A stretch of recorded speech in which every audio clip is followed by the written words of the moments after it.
নতুন গাড়ি পাই আমি খুব খুশি আছি। ৭৮ বছর বয়সের বৃদ্ধ মোশাররফ কাকা মজ্জিনের পাশাপাশি অটো ভ্যান চালিয়ে জীবিকা নির্বাহ করতেন।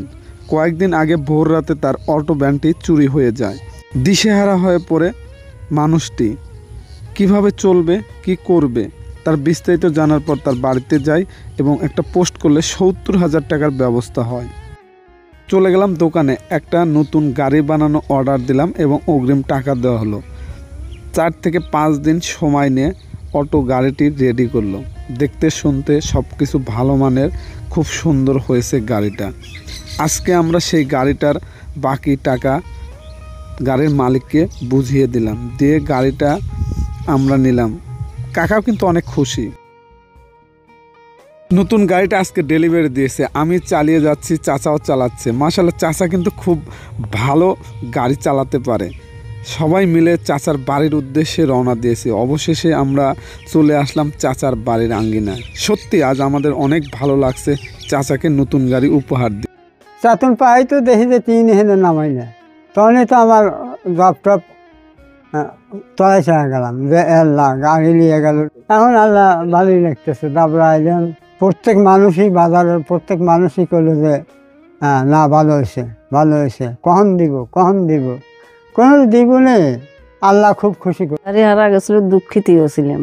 এখন আল্লাহ সুখ দিচ্ছে, আমি সুখী হয়েছি। তাদের জন্য দোয়া করবো, পরাণ বলবো। চালাচ্ছে না, এখন তো নতুন গাড়ি পেলে, এখন যদি চাচা গাড়ি পারে তাহলে আমার ফোন দেবেন। আমি পাশে দেখতে পাচ্ছেন মোশাররফ ভাই, উনি আমাদের গ্রামের একজন অতি প্রবীণ ব্যক্তি এবং মসজিদের মুয়াজ্জিনের দায়িত্ব পালন করতেছিল।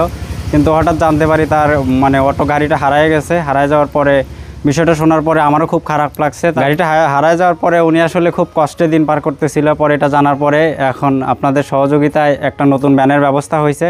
হয়তোবা এই নতুন ভ্যান দিয়ে সে আর্থিক উপার্জন করে ভালো দিন পার করতে পারবে। এই ব্যাটারি চালিত অটো ভ্যান তার হাতে তুলে দিলাম। এই ভ্যানটা বানাতে খরচ হয়েছে ৭১,০০০ টাকা।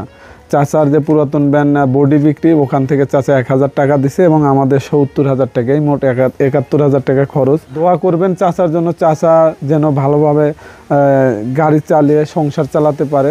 এবং ধন্যবাদ এবং কৃতজ্ঞতা দেশ এবং দেশের বাইরে যে সকল মানবিক ভাই বোন চাচার পাশে আর্থিকভাবে সহযোগিতা করেছিলেন। আমি আলামিন ভাই সহ এখানে কিন্তু জাস্ট স্বেচ্ছাশ্রম দিয়েছি, চাচার মুখে এক টুকরো হাসি ফুটিয়েছি।